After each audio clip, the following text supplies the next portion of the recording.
Here we go. Good evening, and welcome to the November 20th, 2019 Planning and Zoning Commission meeting. At this time, I would request that everyone please turn off or mute all cell phones and other electronic devices. And I would also ask at this time, would everyone please stand with me for the Pledge of Allegiance. I pledge allegiance to the flag of the United States of America and to the republic for which it stands, one nation, under God, indivisible, with liberty and justice for all.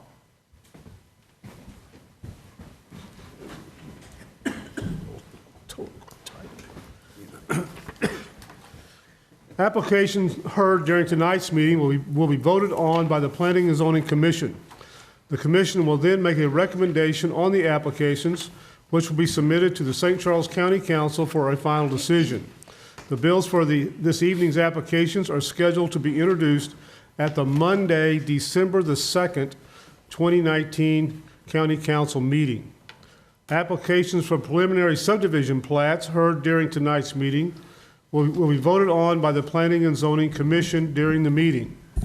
The vote on preliminary plats is final. Only a recommendation for denial of a preliminary plat would be heard before the County Council. The following documents are introduced as a matter of record for this evening's public hearing and regular meeting of the Planning and Zoning Commission. Those documents are the Unified Development Ordinance of St. Charles County, including zoning maps, and the year 2030 Master Plan for St. Charles County, which includes the year 2030 Future Land Use Plan map. I see no changes or additions to the agenda. Chair will entertain a motion to open the meeting. So moved. Second. All in favor, sign aye. Aye. Okay. To give you, if you've not been at a Planning and Zoning Commission meeting before, how the meeting works, I will read the application into the record. We will have a report from staff, at which time members of the commission can ask questions of the staff. Then we will have the applicant to come forward and present their application and answer any questions that the commission may have. And then we will open the hearing up to the public. If you are going to speak, we ask you to fill out one of our speaker cards, the white cards here on the rail, and turn that in so we get your name and address correct for the minutes. Once the public hearing is closed, then we will not take any more comments or questions from the public. We will then ask the applicant to come back and answer any questions or any concerns that were brought as part of the public commission, and then the commission will consider the application and take a vote. The first item on the agenda is a rezoning request, Oakview Farms Drive, application number RZ 19-14. The property owner is Hyman H.K. Revocable Trust. The existing zoning is A, agricultural district, 5-acre minimum lot size. The requested zoning is RR, single-family residential district, 3-acre minimum lot size. The 2030 master plan recommends rural residential, 3-acre minimum lot size. The parcel size is 84.2 acres. It is located on the west side of Busdyker Drive, approximately 300 feet south of Forestdale Road, near the city of New Melly, and is located in Council District 2. Staff. We have two items on tonight's agenda. Both concern the same property. They're two different actions. The first is a rezoning. The second is a plat. So first we have consideration for the rezoning request because the plat that's being proposed is really contingent upon the zoning. So what I would mention here tonight, because the rezoning action requires approval by the county council, but the plat could be approved by this body, when we get to the plat, I would suggest that your motion takes into consideration, a condition on rezoning, for instance. But again, the proposal is to rezone this property from, which is about 84 acres, located northwest of the town of New Melly, close to the western border of St. Charles County. It's in an area that does not have public sewer service, so any subdivision would be subject to on-site septic disposal. The county's requirements require minimum 3 acres for on-site septic disposal. Right now, the current zoning provides for a minimum lot size of 5 acres, but the proposal is for the RR single-family residential district, which has a minimum lot size of 3 acres, and thus potentially allow the subdivision under consideration. The master plan, the 2030 master plan, shows this area as low-density residential that would be in conformity with the 3 acres lots being proposed. The subdivision to the west, Auburn Meadows, that was platted in 2005, and at that time, 3 acres was the minimum lot size in the agricultural zoning district. The following year, in 2006, it was increased from 3 acres to 5 acres. So it was developed by right in the agricultural zoning district before they changed the minimum lot size. Again, since then, we now have the 2030 master plan, which recognizes this area as recommends future land uses as the rural residential. And so the master plan, it would be conformance with the master plan. If I could reference the plat just a little bit, what I think this boils down to, basically, under existing zoning, about 16 lots could be developed by right under the agricultural zoning, roughly. And under the zoning that's being proposed, roughly 25 lots could be developed by right in that zoning district. So it's not a difference between no development whatsoever and a subdivision. Really the question is a subdivision at what density, you might say. We have 3 letters of opposition.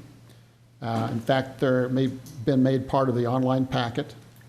I'd like to recognize those 3 letters of opposition, all from area residents.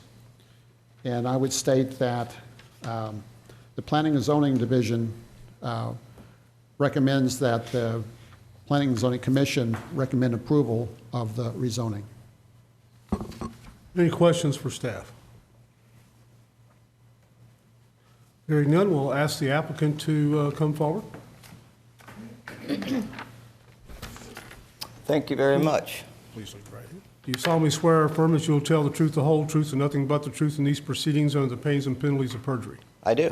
Please state your name and address for the record. My name is Dale Bax. I'm with Bax Engineering. We're located at 221 Point West Boulevard, St. Charles, Missouri, 63301. Go ahead, Dave. I brought a 11 by 17 to possibly put up underneath the slide so we can show the folks in the audience this plan. Let's see, that'd probably be the best view that we've got right now. So, good evening.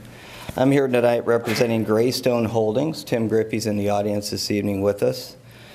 As it's been said, this tract is located along Forestell Road. It's at the intersection of Busdyker and Borgelt Road as well. It's 84.2 acres owned agricultural, as mentioned. We're looking to rezone this property to RR, rural residential, for a minimum of a 3-acre lot residential, single-family residential development. With this particular development, we have 5 lots that are going to front the existing Busdyker Road. We will be making improvements to that road to bring it up to county standards as far as width and so forth. And then we have another 20 lots that are going to front a proposed road coming off of Busdyker, approximately 300 feet south of Forestell Road. We'll be making improvements to the intersection as we enter onto Forestell Road that will meet all highway, county highway requirements and so forth for an entrance for 25 single-family homes coming out onto this road. With the length of Street A, which is the proposed street that we have, at the length that it is, we are required to put a turnaround of some type in there. So we've proposed what we call a bubble, and that's sitting between lots 3 and 4. It's kind of hard to see on this view right here with the focus, but you'll see a bubble on the western side of the site. That gives opportunity for people to turn around halfway down the road prior to going all the way to the end of the subdivision. At the end of the subdivision, we do have a school bus or a school district approved cul-de-sac proposed. That's a 55-foot radius that we're proposing for that turnaround, which is at the far south of the site. The homes will be served by Public Water Sewer District Number 2 for as far as water service goes, so they will have domestic water service. And what we are proposing is septic systems for the sanitation sewer needs for the property. We have submitted to DNR. They've allowed us to do as small as 1-acre lots for septic systems on this particular piece of property. St. Charles County requires 3-acre minimum for septic systems, and that's what we're asking for approval this evening. There will be very minimal clearing of trees on the property. We're going to be building Street A off of Busdyker Road. We'll be cutting some trees down to get that road constructed to the county requirements. Beyond that, once we come in and we make a direct turn left, we'll be not taking out any trees except for the building of a home, for the construction of a home. So that will be left up to the end user who's going to be building those homes as to where they want to place their home on the lot, and that would then determine how many trees would be cut down at that time. Our whole goal is to keep this as natural as possible. We want to keep as many trees on the site. We'd like to be conservation developers with the development, and we look forward to a really nice 3-acre lot development brought forth to St. Charles County. I'd be happy to answer any questions you might have for us this evening. Any questions for Dale? Dale, as I recall being there, the high point would be Forestell Road with it falling toward the, I guess, what is it, toward the south there? Yeah, that would be the highest point on the property, Now, correct. is there any concerns about water as it's going across there? I mean, with this size of lots, I would think that there'd be a certain amount of absorption, yet you're still going to have off the rooftops and, water, surface water. What's being done for water on this in terms of collection or dispersal or whatever? Well, as far as stormwater management goes, we will be dealing with roadside ditches, which is very typical of a 3-acre development. When we get to what we call 3 feet per second with the water runoff, we redirect that out of a roadside ditch. We do not want it to become erosive in any manner. And we let it filter through the existing property is our whole goal on this, is to absorb into the existing ground as it drains downhill. Okay. With Busdyker Road, in what we were provided, you're having to purchase a portion of that? Busdyker Road right now is an easement. that is granted to this particular property and the property to our east, which is owned by Blondin Development. And it is a road easement right now. It has been recorded so that we have rights to this road easement as well. It will be upgraded. There will be additional right-of-way given to St. Charles County at the intersection of Forestdale and Busdyker Road for the improvements of an entrance that meets county requirements. So we need quite a bit more property to the east and west of the existing road to bring that up to county standards and make that connection. So we'll be working with the property owners of not only Auburn Meadows with that particular lot on the corner, but as well as the Blondin group to acquire additional easements to build this entrance to county standards. Now, will there be a homeowners association created for this? Yes, there will be a homeowner association created. There's a small amount of common ground as we come in off of Busdyker Road. We come into the site on the right-hand side that will be common ground, and as well as the roadway itself, this will be a private road. So there'll be a homeowners association that'll be associated with the maintenance and the upkeep of that particular road and the common ground associated with it. Piggybacking on what Roger is asking, easements are typically written for a very specific either user or type. Is that easement specifically for that one property with that one property owner, or is it for unlimited use to that property? It is for unlimited use to this particular property. Not only does this tract that we're proposing this evening and the Blondin property, there's additional property to the south that'll be utilizing this road and that existing cul-de-sac that was built as well. We're only buying a portion of what they call the Hyman K Trust property. There is quite a more property to be developed and sold on there, and there is access that's needed for the remaining property owners as well. Okay, thank you. Yes, sir. Any other questions for the applicant? Seeing none, thanks, sir. We will now open the public hearing for rezoning request Oakview Farms Drive, application number RZ 19-14. Anyone wishing to speak regarding this application? Anyone wishing to speak? Yes, sir. Come forward, please. Please raise your right hand. You solemnly swear or affirm that you will tell the truth, the whole truth, and nothing but the truth in these proceedings under the pains and penalties of perjury. I do, sir. Please state your name and address for the record. My name is Leslie Jones, and I live at 898 Forestdale Road. Go ahead, Mr. Jones. I am opposed to this rezoning from 3 acres or 5 acres down to 3 acres.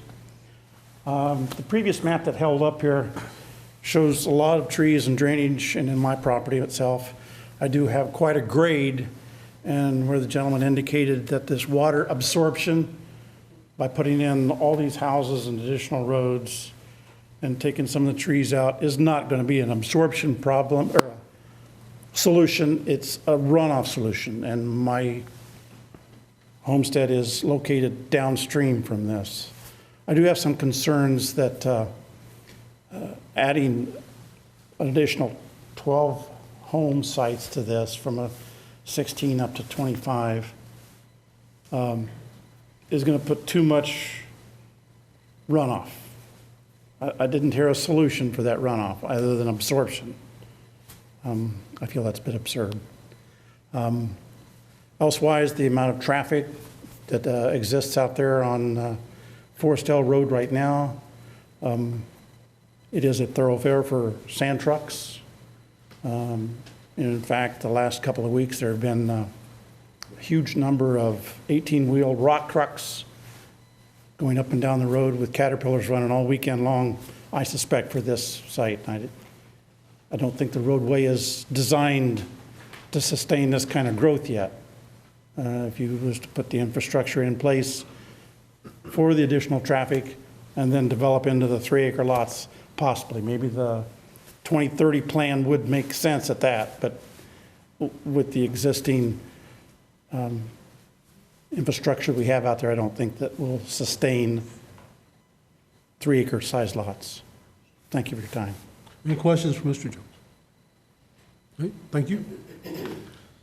Anyone else wishing to speak?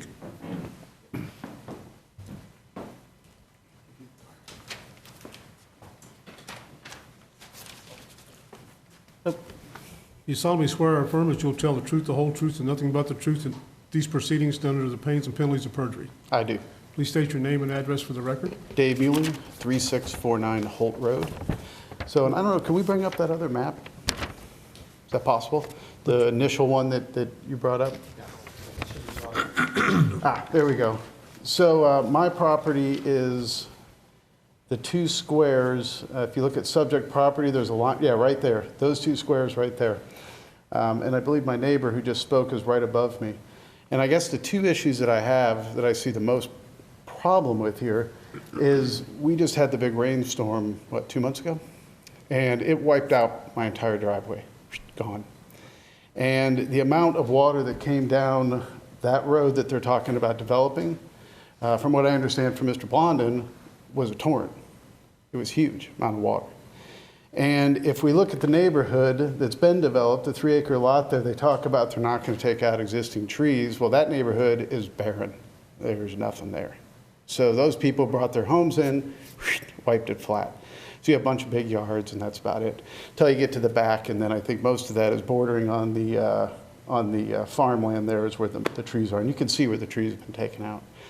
So based on what we've seen so far, I would suspect that those homeowners are going to come in, buy those lots, goodbye trees, and that's going to take all of that absorption gone. And if we're talking about drainage ditches to deal with that, I had a tree, it had to have been this big around and about 12 feet long that landed in the center of my driveway. And that floated there on an area where I've got 6 feet down to the creek bed. And it still floated. That entire area looked like a river coming through. And it happens every so often. This one happened to be bad. And my fear is the same as my neighbor here, that without improvements to the flood zone and the drainage and understanding where that water is headed, we're going to have a massive amount of water coming down that creek, unabated. So that's number one. Number two is, we talked about the traffic, and I get it. There's going to be growth, whether it's 20 houses, 16 houses, whatever, we're going to have cars. The property just north of this property actually sold, and I suspect they're probably going to develop that too. So I'll probably be back here talking about that. So we get there's going to be growth. But that intersection at Forestell and Holt, with the increased traffic, is incredibly dangerous. It's a blind intersection. You can't see anything.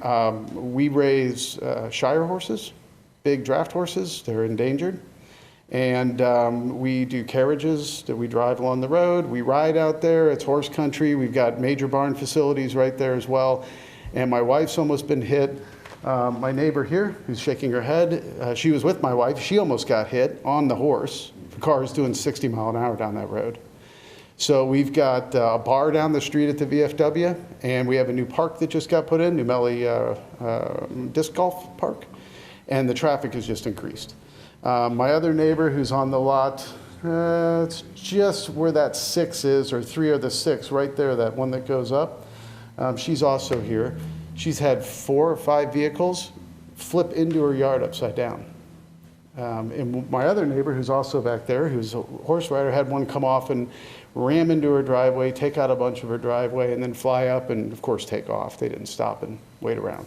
We also had a garbage truck fall off, because the road is designed as a very rural road. There's no edges at all. So you go off that road, you're dropping 3 feet into somebody's yard. And all that is downhill. So all that water comes right down and erodes in. So my thinking is, I don't have a problem with it getting developed, that's what the plan is. But I would like to see safety improvements put on the road before somebody gets killed. And I'd like to see some understanding of the water control plan so that we can ensure that flooding isn't going to happen.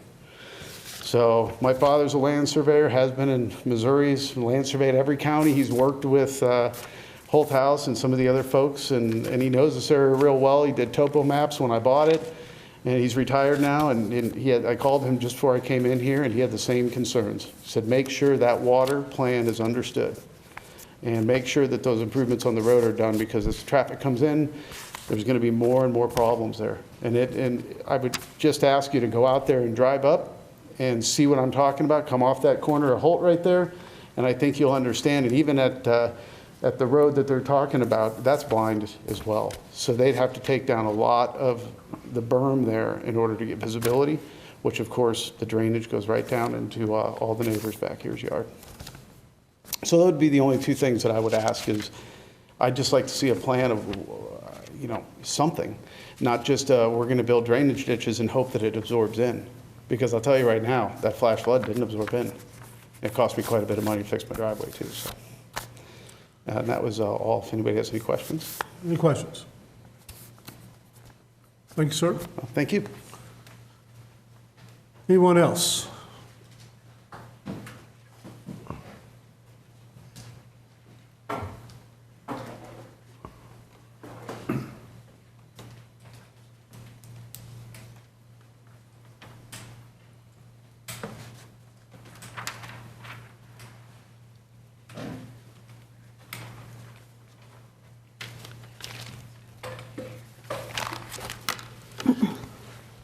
Please raise your right hand. Do you solemnly swear or affirm that you will tell the truth, the whole truth, and nothing but the truth in these proceedings under the pains and penalties of perjury?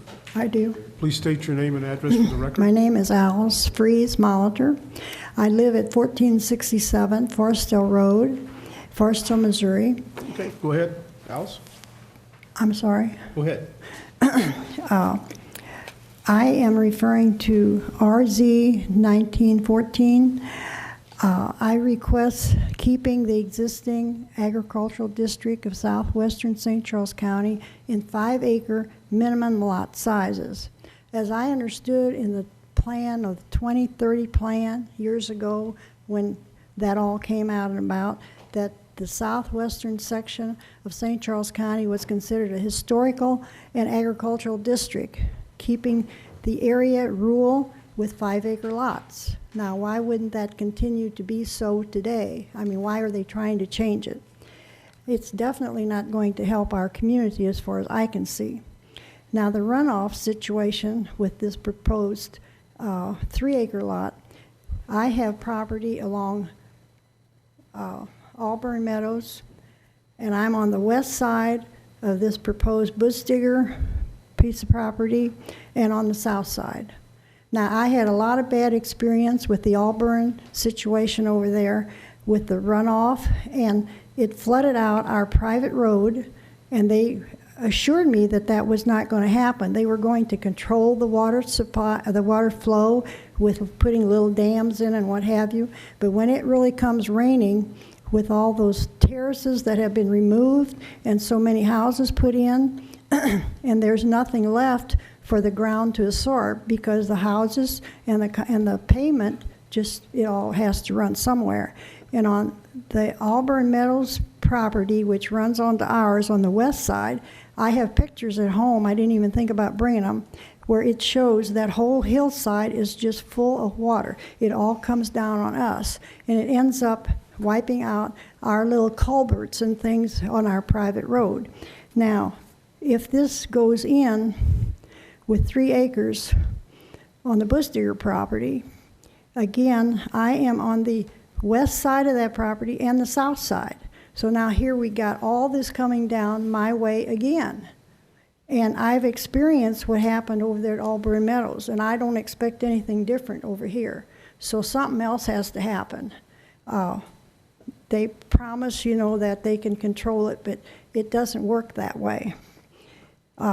Also, more people that come into the area, since these people usually come from the city and they just kind of expect the country to be wide open, so they throw ashes, cat litter, other wastes onto my property just over the fence because they figure, heck, just throw it out there.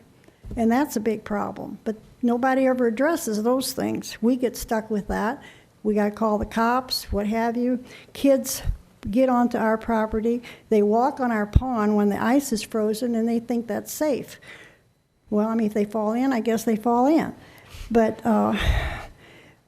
besides hitting golf balls over to our side of the property and kids playing, and just walking around and doing things that they shouldn't be out there, four-wheeling and stuff like that. It's a constant bother to have to call a patrol or call the county sheriff or what have you to run these people off. And a lot of times we just take care of the problem ourselves.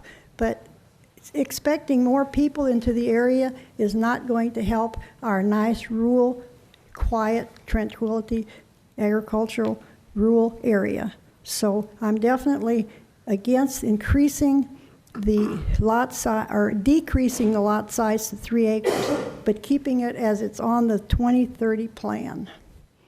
Thank you. Thank you. Anyone else?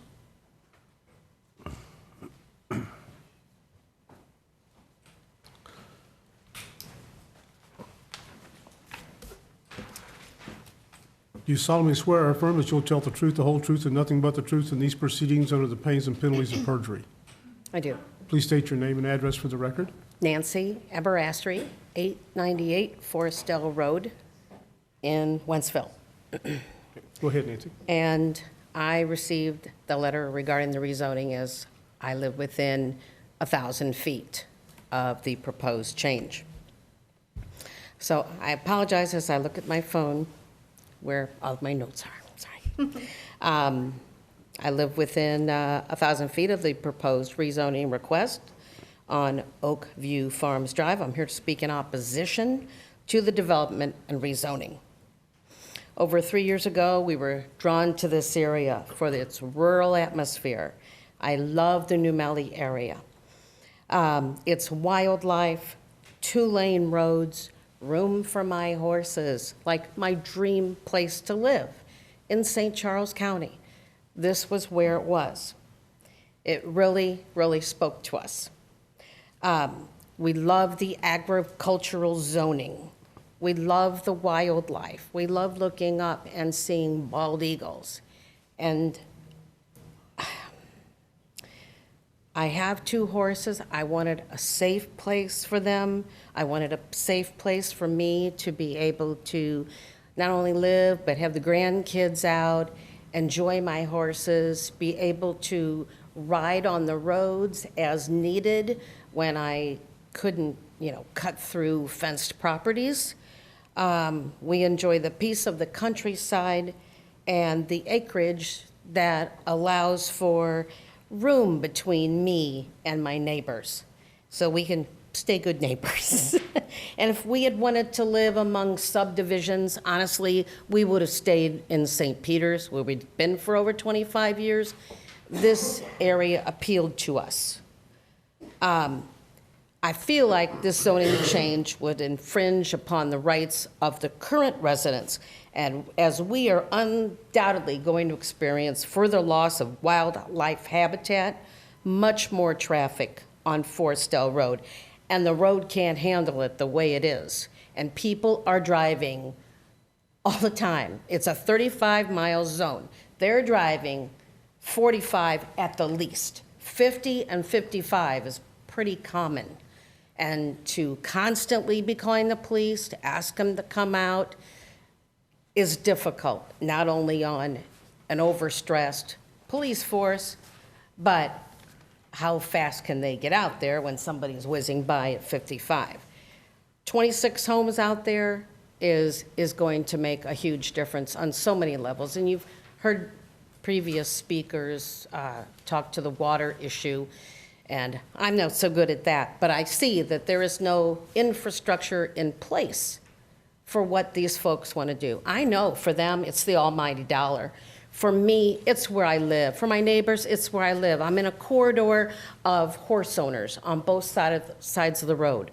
One horse owner, I only know just a little bit, has a real Houdini of a horse that gets out and takes the other 2 with him, and they go out and traipse up and down Forestdale Road, where, as Dave Muelling mentioned, there at Holt and Forestdale Road, the blind curve there.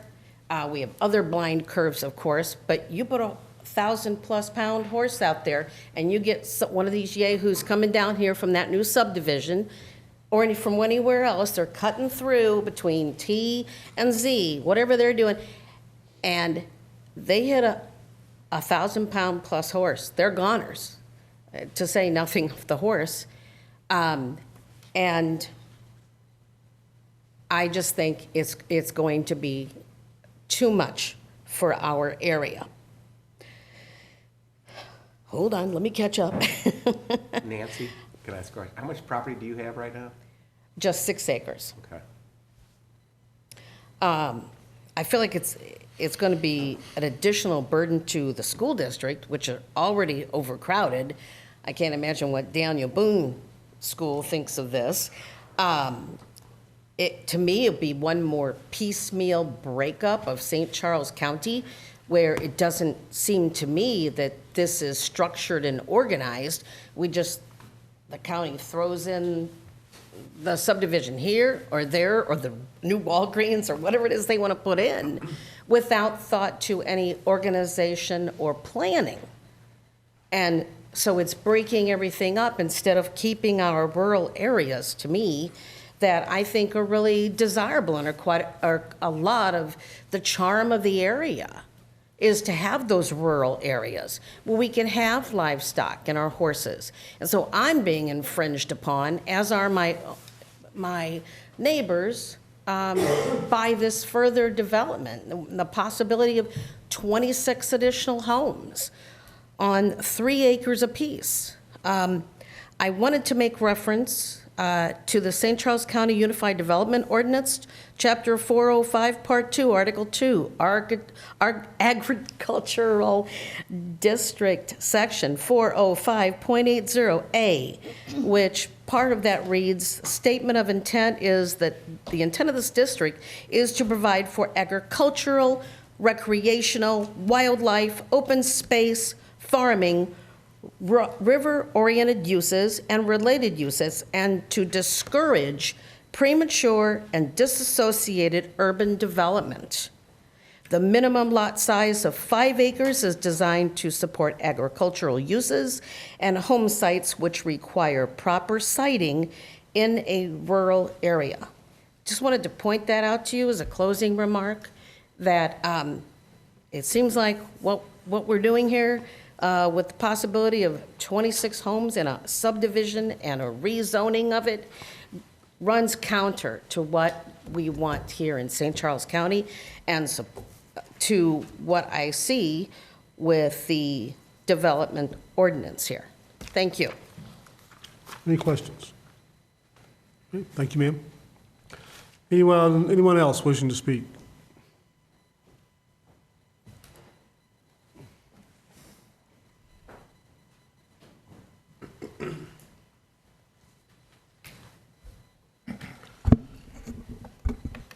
You solemnly swear or affirm that you will tell the truth, the whole truth, and nothing but the truth in these proceedings or the pains and penalties of perjury. Yes, I do. Please state your name and address for the record. Thank you very much, Mr. Chairman, members of the commission. My name is Arnie C. A.C. Dienoff. I'm a county public advocate. My mailing address is P.O. Box 1535 in O'Fallon. First of all, I hear both sides, and I see that we've got needs for development, but I also hear the neighbors' concerns. I'd like the commission to consider some type of balance or compromise in this case. Instead of the 25 units or the 16 units versus the 3 and 5 acres, I ask that the commission consider a compromise of 20 units for the 83-acre site. This area is slated as low density. I'm not sure. I was at some of the meetings of the comprehensive plan for the 2030 comprehensive land use plan.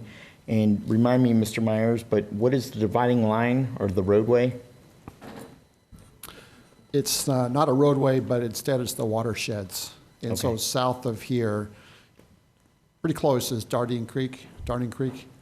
And it follows the watershed associated with Darting Creek. Okay, the watershed.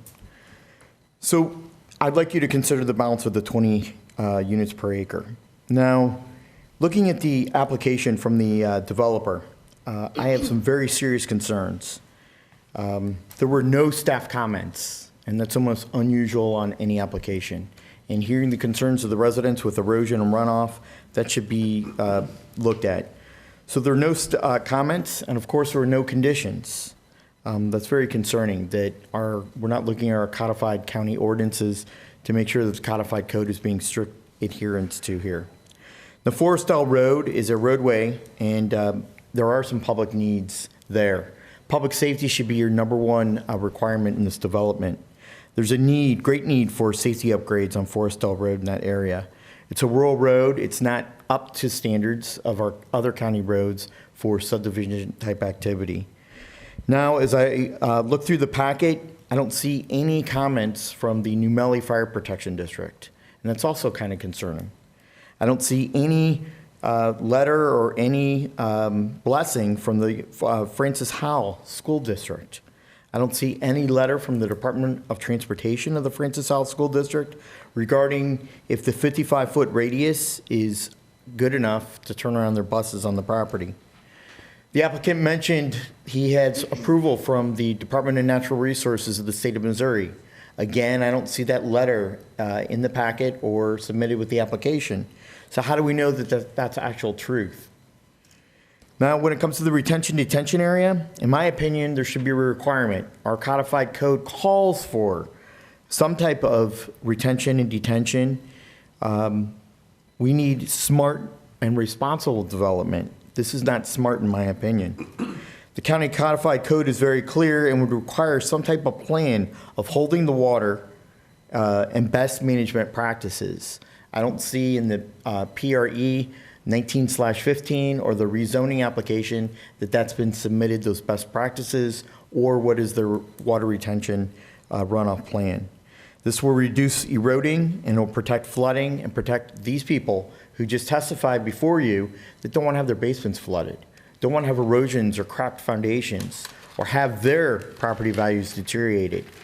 So I ask you to maintain our codified code of ordinances, which in my opinion of this development, and there's no staff recommendations, no staff comments, would require some type of holding of a retention detention area to protect these people who just testified before you to ensure their property values. Thank you very much. Any questions for Mr. Dinoff?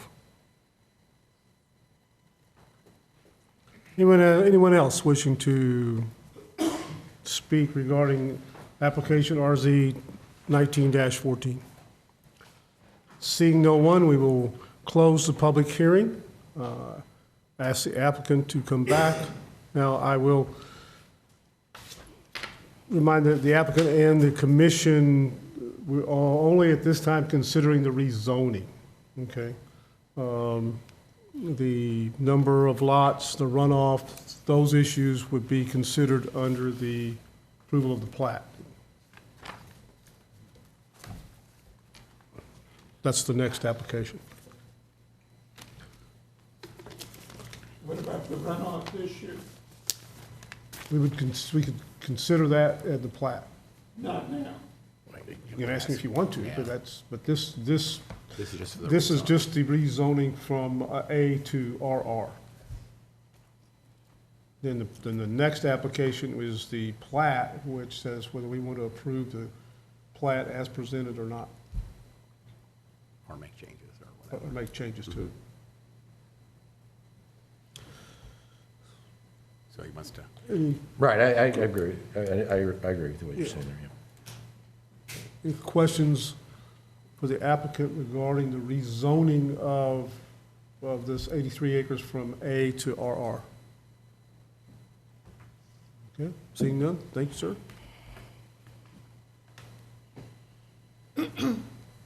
So we'll bring this back to the commission. Does anyone have any questions of staff, comments, questions? Well, I'm concerned about the runoff issue.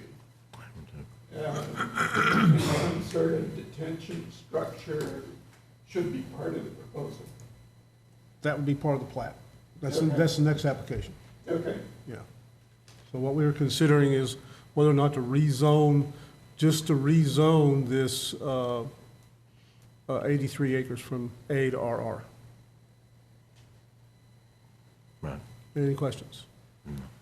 My only comment is that with Auburn Meadows having already been developed, it's difficult to not vote in favor of the agriculture to the residential. The 3 acre to the 5 acre, that's also difficult decision, but with Auburn Meadows having been developed, that's a difficult position. So Dale, why don't you come back up? So the reasoning between leaving it 5-acre agricultural and just building houses on it and not, it's just more houses? Well, it's the desire of the developer that's got the property under contract. 3-acre lot development is part of the overall plan that just got approved through St. Charles County in this particular area. Apparently, it's been decided upon that this is a good area to possibly do 3-acre lot zoning, and that's what the comprehensive plan states right now. And that is the desires of the developer.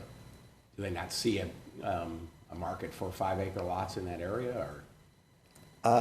I've not seen a market for 5-acre lots in any development, to tell you the truth, in St. Charles County, unless we're forced into staying in agricultural zoning. Yeah, and I'm asking those questions for that reason. Yes, sir. Okay. Any other questions? The applicant. Thank you, Dale. Any other questions, comments from the commission? If not, the chair will entertain a motion to approve application number RZ 19-14, which is the rezoning request of taking the Hyman H. K. Residential Trust property consisting of 84.2 acres and rezoning that from A Agricultural District, 5-acre minimum lot size, to RR Single Family Residential District with 3-acre minimum lot size. So moved. Second. So Mr. Clary made the motion, Mr. Fromm second. Mr. Kuhn, how do you vote? Yes. Mr. McDonald? No. Ms. Sally? No. Mr. Clary? Yes. Mr. Leonard is not here. Mr. Craig? Or Mr. Craig, Mr. Fromm, I'm sorry. Yes. Yes, and I vote yes. Okay, so the rezoning passes 4-0. Okay. Next on the agenda is preliminary plat for the Hyman K. tract at Oakview Farms Drive, application number PRE 19-15. Property owner is Hyman H.K. Revocable Trust. Property surveyor is Bax Engineering Company. The existing zoning is A Agricultural District, 5-acre minimum lot size. Requested zoning is RR Single Family Residential District, 3-acre minimum lot size. Proposed lots are 25. Parcel size is 84.20. Location is on the west side of Bustacker Drive, approximately 300 feet south of Forestdale Road, near the city of New Melly, located in Council District 2. Staff.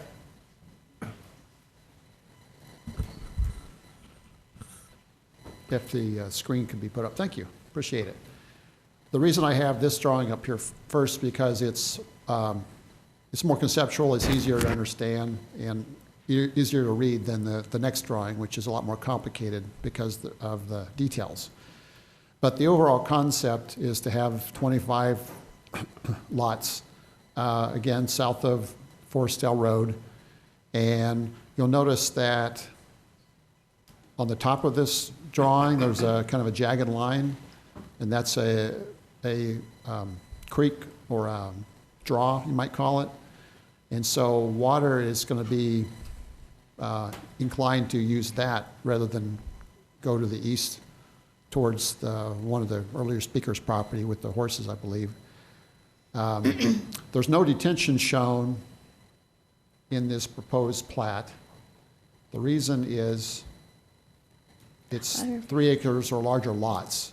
So the county standards are when there's 3 acres or larger lots, on-site detention is not required because differential, what they call the differential runoff, is not great enough necessarily to warrant a requirement for it. It can be provided if the developer chooses to. I would say there's in the southwest corner, there's a proposed pond along 2 property lines, but as I understand it, that's not that's really more of a water feature for the enjoyment of those property owners rather than necessarily for on-site detention. One of the main concerns in my mind is the Bustiker Drive, which is essentially a driveway within a right-of-way that exists now. The right-of-way, we've reviewed the language of the document, and the way we read it, our county counselor's office reads it as, yes, allowing a road to be built and public access for all of these lots to occur. So without that, I think that those 5 lots fronting on this proposed roadway would not be possible. Now, the property line just goes the middle of this road, so obviously they're going to have to build a little bit off their own property. And so one of the requirements that we have is that this be built to the county's private road standards. If it's not, I won't be able to sign the plat when it comes through as the final plat. The other questions or concerns we had had to do with the entrance on Forestdale Road, because streets, when they intersect, they have to have a certain flare to them. And the flare, I'll call it, or the rounding you might call it, allowing safe access onto this road, you have to have a certain distance. And so the engineer is keenly aware of this because they've run into this issue with a couple of previous plats where it was, frankly, it was an impediment for those other developments. But here in this case, they're able to secure enough additional area to make it work.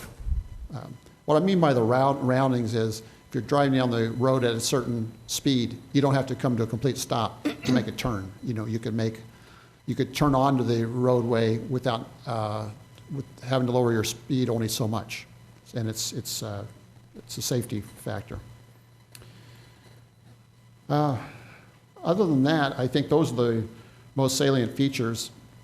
I would remind the audience that in this case, it's a preliminary plat, so it's somewhat more conceptual. But should this be approved by the Planning and Zoning Commission, I would ask that you do so contingent upon the approval of the rezoning at the county council meeting, which may or may not happen. They may or may not be able to secure that rezoning. That's the policy decision of the county council. And I would also tell the audience that between preliminary plat and approval, there's other additional steps. There's subdivision improvement plans where you get into details about how things are constructed, and then also a final plat, which locks in how the lot layout, and that document, final plat, will be recorded, and not until that point could anyone buy or sell lots. Questions for staff? Robert, on page 7 of 10 in our packet, it's a topographical map of not only the subject property, but the surrounding properties. Okay. How many feet does each line represent? I see 700. I'm sure it's an elevation. What do the lines represent? How many feet? The contours? Yeah, it's contours. I was looking at that same thing. I think I'm reading it as 2-foot contours, but the engineer could tell you, certainly. 2 foot? Okay, so 2, 3. So it's about 10-foot drop from Forestdale, from the top of the road, crown of Forestdale to the most southern point, about 10 feet. Well, here, he'll have to come and we'll have to swear him in. We're in a different Okay. area. Now? Any Well, I mean, that's my biggest question, ask because I that, want yeah. to, yeah, Okay. that was really my question. About elevation and drainage? Yeah. Okay. Any other questions for staff? If not, we'll ask the applicant to come forward. I'll have to swear you in again since we're in a different application. You solemnly swear or affirm that you will tell the truth, the whole truth, and nothing but the truth in these proceedings under the pains and penalties of perjury. I do. So please state your name and address for the record. My name is Dale Bax. I'm with Bax Engineering. Address is 221 Point West Boulevard, St. Charles, Missouri, 63301. Okay, Mr. Cleary, ask your Yes, question. yeah, Dale. Yeah, it looks like you did answer it. It's the contour lines are represent 2-foot change in elevation, and that is, if I'm looking at this correctly, then essentially from the crown of Forestel to the most southern part, it's about 5 of those lines, so that would be about a 10-foot drop in elevation. Is that correct? Yeah, I'm looking at an elevation of a 750 at our intersection of Street A and Busdyker Road. I'm looking at an elevation of 754 or 756 near the intersection of Forestdale and Busdyker Road is what I'm represented on this plan right here. And I'm looking at the very bottom. We've got the topographical plan, and it drops beyond that from that point, though, too. Yes, it continues to drop as we get Okay. further south. Okay. I will say that the drainage of Busdyker Road does drain into our property, not away from our property. There is an existing drainage channel that is picking up the majority of our water. It is not being directed off-site. There is a portion of our water to the west that's going to be directed off-site, and a small portion that's going to be directed to the south as well. With our proposed road and the roadside ditches and the drainage that we're proposing, we're actually going to be reducing the actual runoff that's heading to the west and to the south. The existing pond on the site and the proposed pond on the site, although it's not formally called detention, but it will provide a form of water retention and detain water for a period of time. As Mr. Myers said, the increased runoff calculations based upon a 3-acre lot development does not warrant or require the county to ask for detention. So that's always been the case with every development that I have done that's been a 3-acre lot subdivision. We certainly try to control the stormwater runoff. We don't want to increase the stormwater runoff, and we don't want to incur any damages to any surrounding property owners as we develop this property. So that's why I'd mentioned when it becomes an erosive situation, we find a place to take that particular water and not create these erosive conditions. A form of water quality that the United States government does look at is water absorption, and that's all dependent upon the type of soil that you have on your property. 75 feet of 5% or less is a form of water quality. Each one of these lots are going to supersede easily 75 feet of space behind their home or in front of their home for water runoff. So that's the idea behind these 3-acre lot developments as far as water runoff and the increase of water runoff with St. Charles County requirements. We'll certainly follow all the requirements and the guidelines that they have set forth for this type of development. Okay. Do you plan to build the ponds?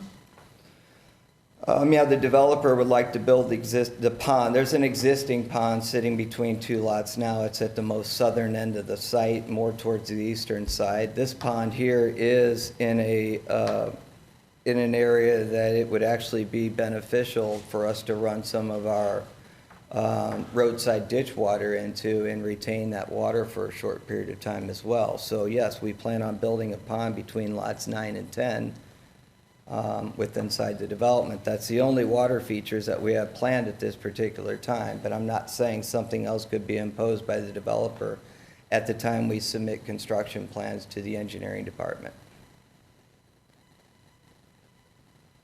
And there is an existing pond between the proposed 11 and 12. Any other questions? Wait till after public. Yeah. Seeing none? Thank you, sir. We will now open a public hearing for application PRE 19-15, which is a preliminary plat for Hyman K. Track, Oakview Farms Drive. Anyone wishing to speak regarding this application?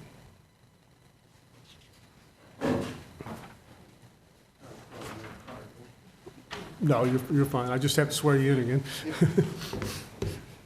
You solemnly swear or affirm that you'll tell the truth, the whole truth, and nothing but the truth in these proceedings under the pains and penalties of perjury.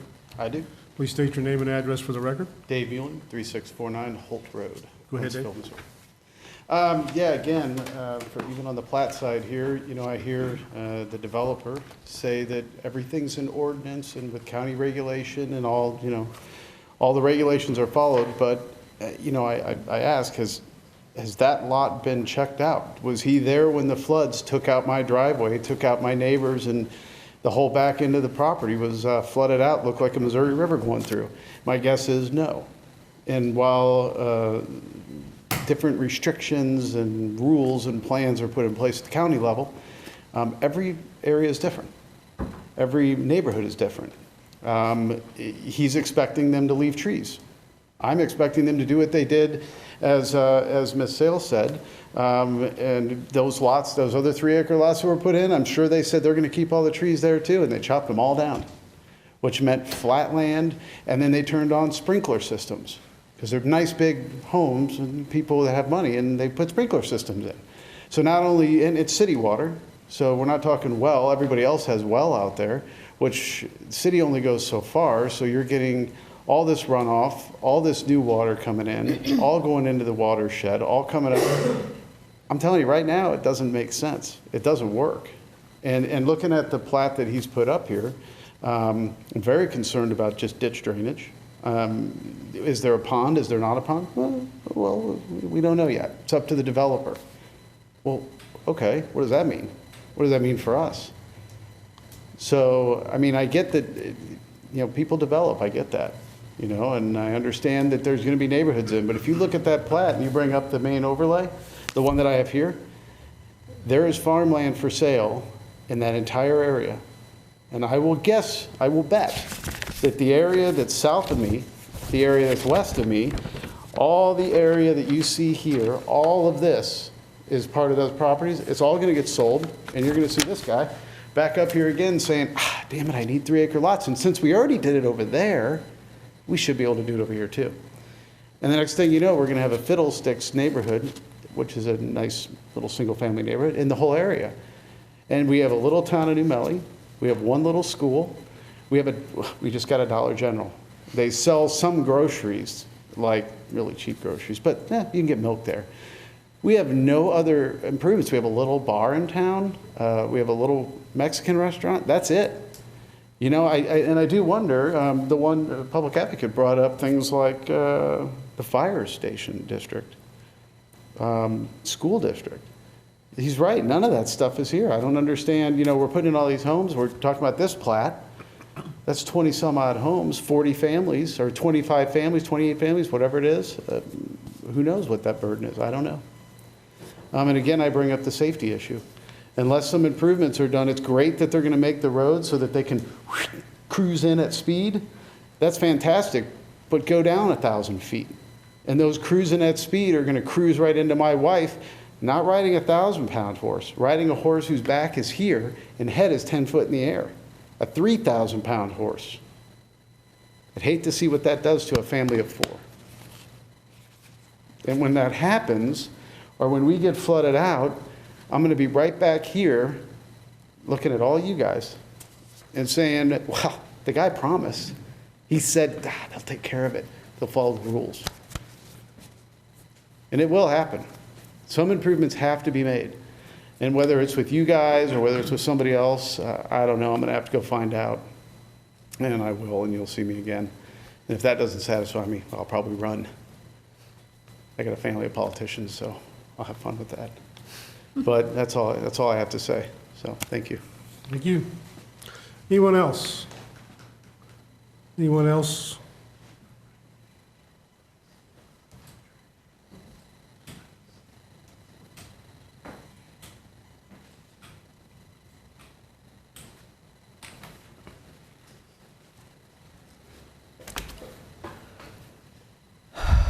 Do you solemnly swear or affirm that you will tell the truth, the whole truth, and nothing but the truth in these proceedings under the pains and penalties of perjury?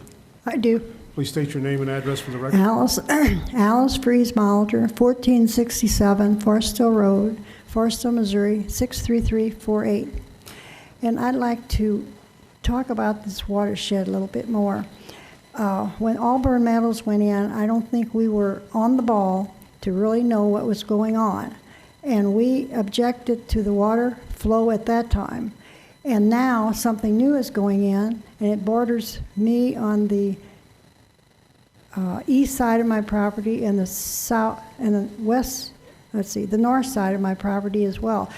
I'm going to be getting all that water that these guys are talking about. Now, being we do agriculture and we do the conservation plan and those kind of things, we have a pond as a water retention area. I mean, it's fairly large. I mean, it drains Forestell Road, Oberhelman Road, and all that comes into our pond, and then down the waterway and lets it go slowly, and there's no erosion. But now, the water that comes off of Allbird Meadows, it just comes down there and it starts tearing out our road and our culverts. Now, I can expect the same thing from this new development going in.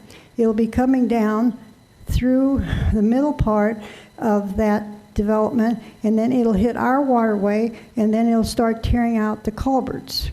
Now, something needs to be done ahead of time, not wait until it's put in and then try to correct the problem.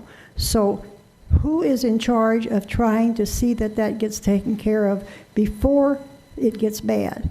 Because I know it's going to get bad. And of course, if it doesn't rain, we're okay. But we have had some really lots of rain, lots of inches of rain, and it just wipes it all out. And there's nothing we can do about it. But I think something needs to be done ahead of time so that we don't have this problem. Thank you. Thank you. Anyone else?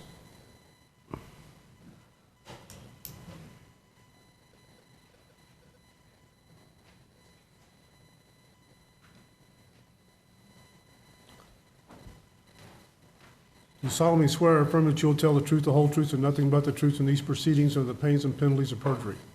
I do. Please state your name and address for the record. Leslie Jones, 898 Forestell Road, Wentzville. Go ahead, Leslie. Again, I hear what the gentleman says about the greater ditches to contain some of this water.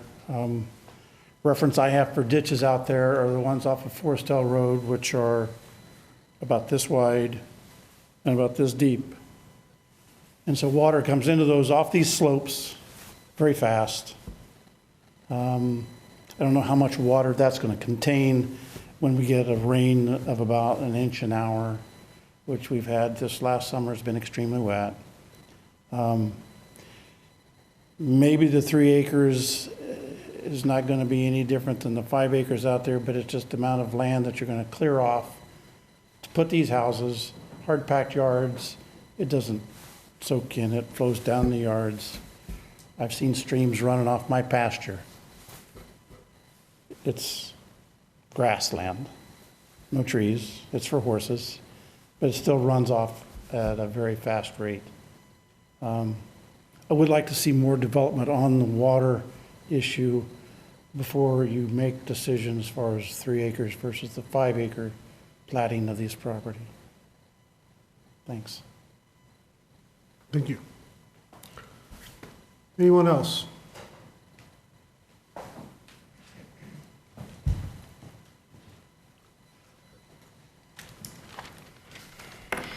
You solemnly swear or affirm that you will tell the truth, the whole truth, and nothing but the truth in these proceedings or the pains and penalties of perjury. Yes, I do. Thank you very much, members of the commission. My name is Arnie C. A.C. Dienoff, public advocate.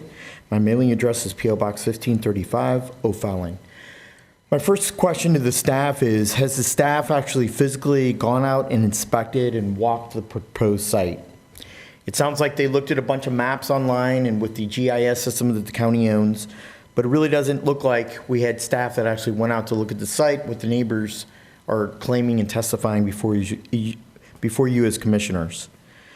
Now, in my opinion, there should be no more free passes given to developers. They should come up to some type of minimum standard that we require them to behold the contents and the comprehension of our community. State law and our county charter allows you as commissioners to have the power and the ability to place conditions on developers to protect the property owners adjoining and the county as a whole. I've not seen any commissioner take that type of approach. You only want to listen to staff. Most of the time there aren't staff conditions. In my opinion, we need to change our ways as a county and ask for more responsibility and more accountability from the developers. There should be no more free lunches here. There should be some type of standards. Now, I asked the following conditions be added on this PRE 1915. Number one condition is that the roadway standards of the county private subdivision code are met entirely at the developer's expense. The second condition is the ditches and catch basins to protect the surface roadway water runoff. That should be a no-brainer. I've sat through many public hearings and I never see anybody put any conditions on it. That should be a no-brainer right there, the catch basins and ditches. Number three condition is at the entrance that there be a turn lane and a deceleration lane put in at the developer's expense. Let's start thinking outside the box. Let's start placing some demands and responsibility on the developer instead of him getting the profits, running away and turning his back on the other adjoining property owners who have to live within this type of environment. Condition number 4, let's develop and file so there's no discretion or there's no maybes, ands, ifs, or buts, a real water management plan, a best practices plan, exactly what they're going to do with the runoff water. Condition number 5, that a detention, retention area, and pond be installed at the developer's expense. Condition number 6, that a letter be filed by the New Melle Fire Protection District so we can hear their comments. Can they provide adequate fire protection services to this development? Are there fire hydrants or ponds to service the needs of this development if there is a fire? Number 7 condition is that we receive a letter from the Francis Howell School District and the Transportation Department to make sure that the needs of the turnaround radius and the needs of the school, that they can accept more students. And it's my understanding that the Daniel Boone Elementary School is at capacity. So do we want kids to be outside in the elements in a trailer when we have tornadoes or bad weather? That's a question that you as commissioners need to address in terms of the public health, safety, and welfare. I don't think any child should be in a trailer. I think we should protect our children, and that should be your priority. We haven't heard from the school district. Condition number 8, that the letter of approval be submitted to the county within 10 days from the Missouri Department of Natural Resources. I've heard of developers and hired guns come up and say, oh yeah, we've got that all taken care of. But yet, when you call the Department of Natural Resources, it was never done. It was never applied for. As I said, we as a county and you as a commission need to change our ways. We are a growing urban and rural county, and we need to step up our game. If we don't, we might as well go back and revert to no zoning requirements and look like Montgomery County or Lincoln County and have a free-for-all. I hear lots of promises by the developer, but trust the developer saying, and I'm paraphrasing here, the developer has just testified and said, trust us, we'll do what needs to be done. Well, you know what? We as citizens, we as 440,000 county residents, we demand and require guarantees to protect our home property value rights. What's at stake here is, number 1, the quality of life. Number 2 is property values, and number 3 is property rights. I ask that you consider all 9 of my conditions. They're reasonable, they're needed in this situation, and I'm kind of tired of the staff that we pay close to $1 million of not actually reviewing the process, not making comments, and not protecting the entire neighborhood. There needs to be conditions put on here. You have that ability as commissioners. Per the state law and the county charter gives you the authority to place conditions on a developer. What I'm asking for is reasonable. You have to put those people first and this person second. They were there first. So I ask you to consider that, and if you have any questions, I'll be more than happy to entertain them. Any questions for Mr. Dinoff? Seeing none, thank you. Anyone else wishing to speak? Anyone else? We will close public hearing and bring this back to the commission. Ask the applicant to come back. I don't know, you already sworn in. Any questions for the applicant?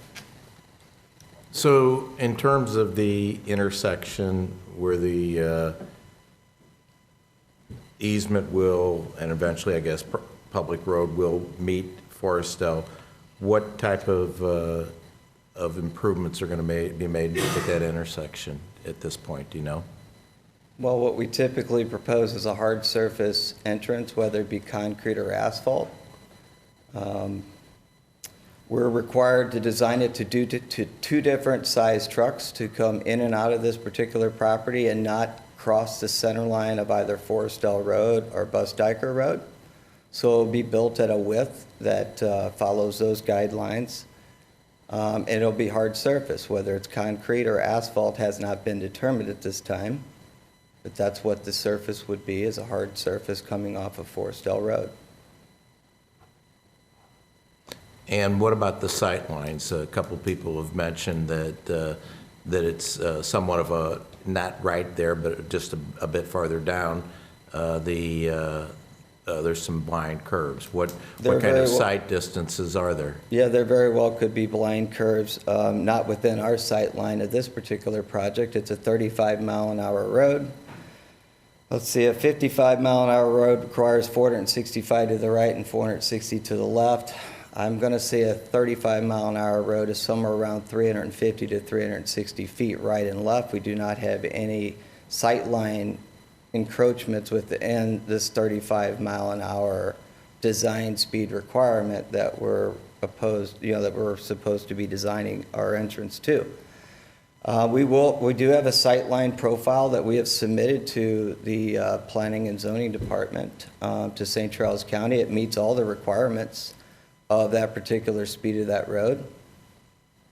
We do have fire district letters submitted to the online portal. We have school district letters submitted to the online portal. We meet all their requirements. So I'm really not sure what that is all about, to tell you the truth, because those have been submitted. And we will further be submitting to the fire district and the school district, all the utility companies and the highway department as we proceed through the engineering plans of this development. You haven't heard from any of them, though? Yes, we have letters. We've submitted the letters. They're online. You have an online portal system, and we've submitted those letters online. So why do we not have this in our packet? We don't typically put letters Okay. that I'm are doing this because I want the audience to Yeah. understand, not just me. Yeah, I was just going to say, of the technical review, we don't typically include those ladders. A lot of times they say no comment, but obviously they have to meet those requirements or they can't go forward. Plats are different than zoning in that it's very cut and dried. They have to meet certain requirements to a T or it can't be approved. And if they do meet the requirements to a T, then honestly, there's not a lot of discretion in terms of whether it can or can't be approved. There's some, but not a lot.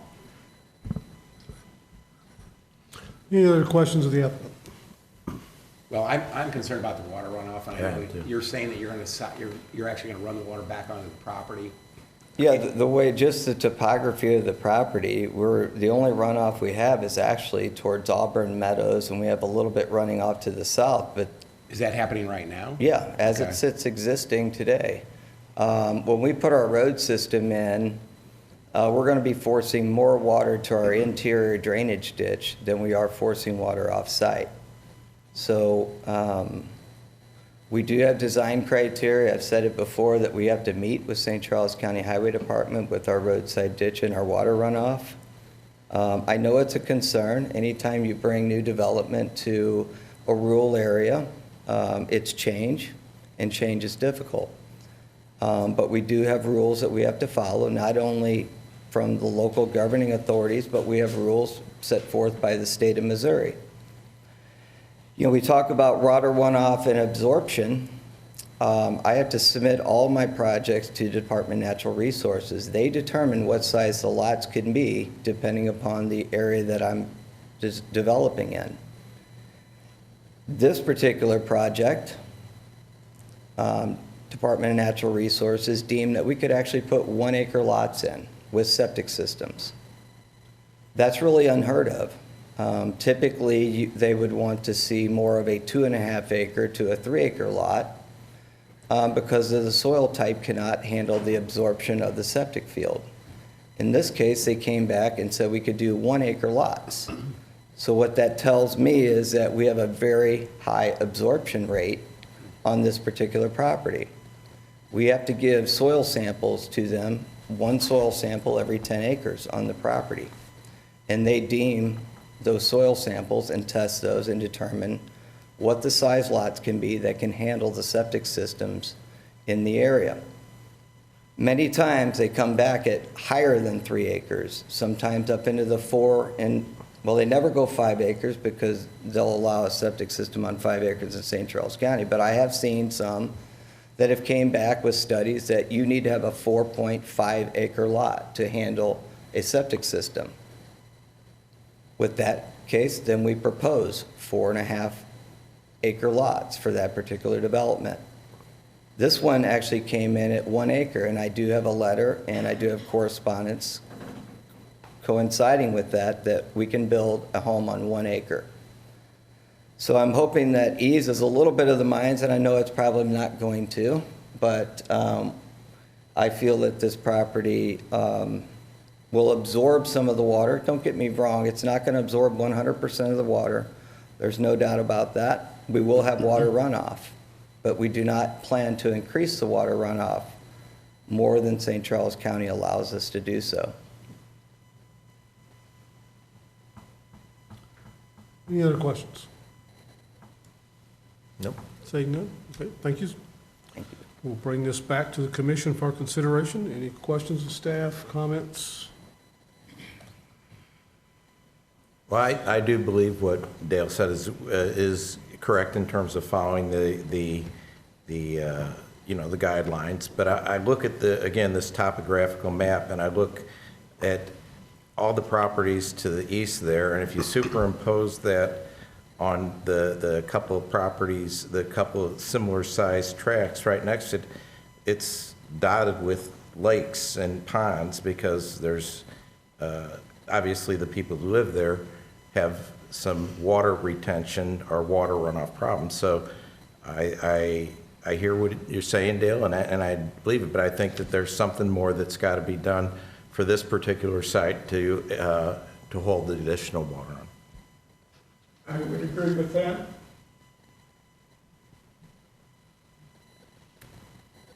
Any other questions, comments?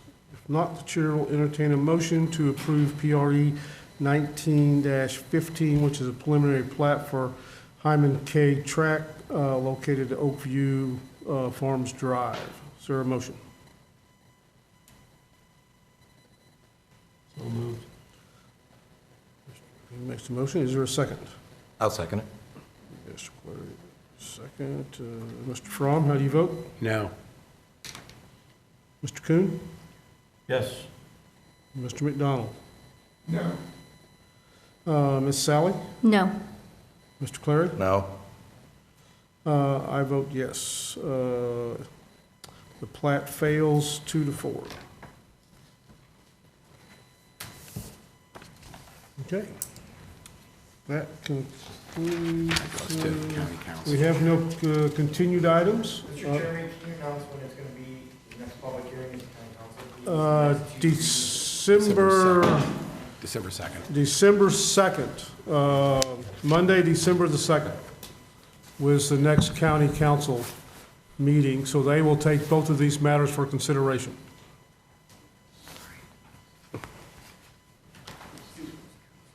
Will we get another letter, receive another letter with that? No, Okay. no. So Monday, December 2nd, right back in here. And both of these items will be on their agenda. We have no continued items. Chair will entertain a motion to approve the minutes from the October 16th, 2019 regular So meeting. moved. Is there a second? Second. All in favor, sign aye. Aye. Does division have any updates? I've got two quick questions or comments. One, in terms of training over the next coming months. I'm wondering if there's certain topics that you're interested in. We have a couple of opportunities for training. One is that we're members of the American Planning Association. They have a plethora of publications that they put out. All of you, as Planning and Zoning Commission members, have access to what's called the Commissioner. And what I'll do is I'll send out an email again telling everyone how you can get access if you don't have that right now. But we also have a lot more detailed reports that are available on lots of different topics.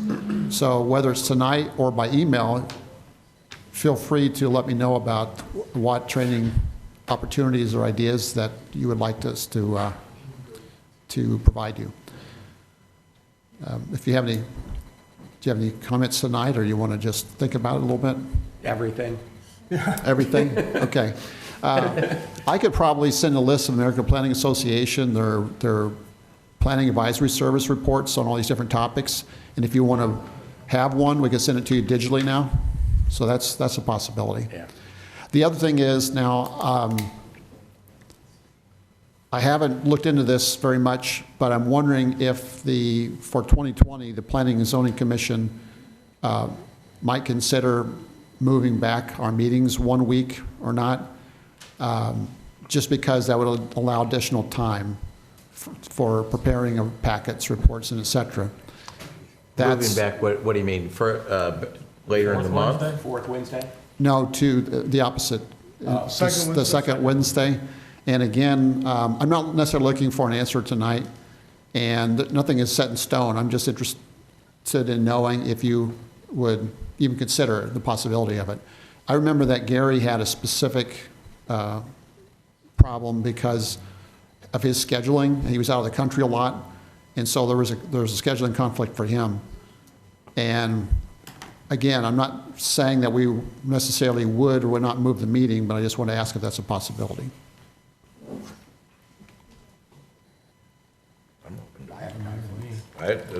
You have conflicts, okay. Okay, that's good to know. I mean, that's why we're asking. From something. That's why we're asking the question, yeah. It is only every other month, but. I think in a training session too, I mean, we get a lot of comments like from, letters, the letters that from different agencies and stuff like that. And I mean, not just tonight, typically, and it would be nice to have some sort of procedural thing that we could refer to. Mm-hmm. Okay. Craig has conflicts, okay.